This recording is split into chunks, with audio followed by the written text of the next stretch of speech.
साथी निरंजन टकले जी,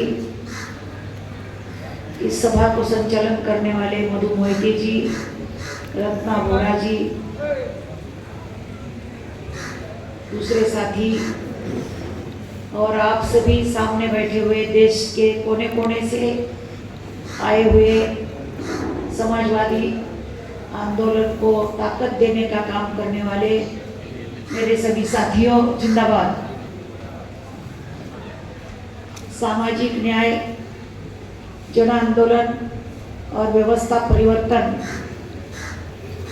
इस विषय में जब बात करने की यहाँ पर मुझे बोला है, करने के लिए मुझे बोला है, समाजवादी जन आंदोलन जो है, जब जब देश पे संकट आया, उस संकट का सामना हमारे सभी साथी, पुराने साथी, समाजवादी आंदोलन के साथियों ने किया है। स्वतंत्रता आंदोलन में भी समाजवादी साथियों का बहुत बड़ा 42 के आंदोलन की नेता अरुणा असफ अली जी ने मुंबई के ग्वालियर ट्रैक पे अपना झंडा फहराया, स्क्राउलिंग किया, पुलिस की गोलियां उनके ऊपर बरस रही थी, लेकिन अपने जान की परवाह नहीं की, क्योंकि महात्मा गांधी को, वल्लभ भाई को, पंडित नेहरू को, सभी नेताओं को अरेस्ट किया गया था। ये झंडा कौन फहराएगा, ये प्रश्न था, तो अरुणा असफ अली जी ने यह काम किया। हमारा देश आज़ाद हुआ, आज़ादी के बाद भी अरुणा जी काम करती रही। National federation of Indian women's के अंडर भारतीय महिला फेडरेशन का काम करने का मौका मुझे अरुणा जी के साथ मिला। 5-6 साल मैं उनके साथ काम करती रहती थी। अरुणा जी बहुत संघर्ष करती रही। महाराष्ट्र महिला फेडरेशन की मैं उस वक्त सेक्रेटरी थी और अरुणा जी ऑल इंडिया की, तो इस नाते मुझे गुंटूर में एक परिषद हुई थी महिला फेडरेशन की, ऑल इंडिया की। देश के कोने कोने से महिलाएं आई थी। उस कार्यक्रम में मुझे कंधे को कंधा मिलाकर उनके साथ काम करने का मौका मिला। मैं खुद को बहुत खुशनसीब समझती हूँ।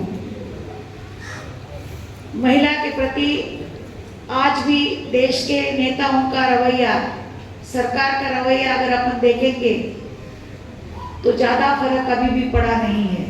आज भी महिला के ऊपर बड़ा अन्याय, अत्याचार होता है। हमारी बिल्किस बानो न्याय के लिए तड़प रही है, लेकिन उसके ऊपर जो ज्यादती हो गई, उसके ऊपर जो अन्याय हुआ, उस अन्याय को अभी भी ठीक से न्याय नहीं मिला है। उनके जो आरोपी है उनको छोड़ा गया। बेशर्म सरकार ने ये बहुत नीच काम किया।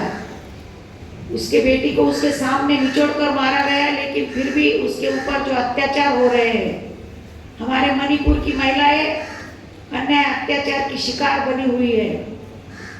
जिसका पति देश के भौगोलिक सीमा का रक्षण करता है, उसके औरत को नंगा करके रास्ते पे घुमाया गया। तो महिला को भी सामाजिक न्याय नहीं मिल रहा है। किसानों के बारे में भी हम अगर देखेंगे तो किसान भी देश का बदहाल है। हमारी न्यायपालिका, हमारी कार्यपालिका, हमारी विधायिका, इन सब पे हमारे देश में खतरा मंडरा रहा है। आज अगर मधुलिमय, जॉर्ज फर्नांडिस जैसे समाजवादी नेता जिंदा होते थे तो देश का, मोदी का सरकार 14 साल उन्होंने चलने नहीं दिया होता। शरद जी यही तो प्रश्न पूछ रहे थे सरकार को, आंख में आंख डाल के सरकार को टोक रहे थे। मैं उनके साथ काम करती थी। इसी कारण शरद जी को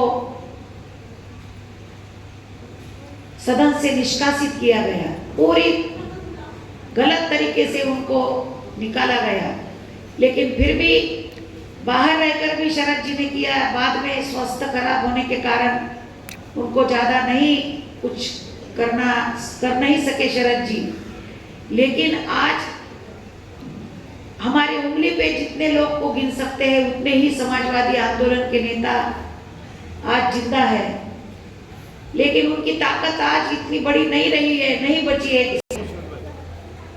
7 अगस्त 1990 को देश के नेता वीपी सिंह, शरद यादव, लालू प्रसाद यादव, ये सब लोगों ने मंडल आयोग आरक्षण ओबीसी को, पिछड़े को, अति पिछड़े को दे दिया, सामाजिक न्याय के तहत दे दिया। आरक्षण ज्यादा दिन नहीं टिकने दे रहे हैं। आरक्षण पे आज खतरा मंडरा रहा है। ओबीसी का आरक्षण आज खत्म होने की कगार पे खड़ा है। आरक्षण कोई भीख नहीं है, आरक्षण कोई ये नहीं है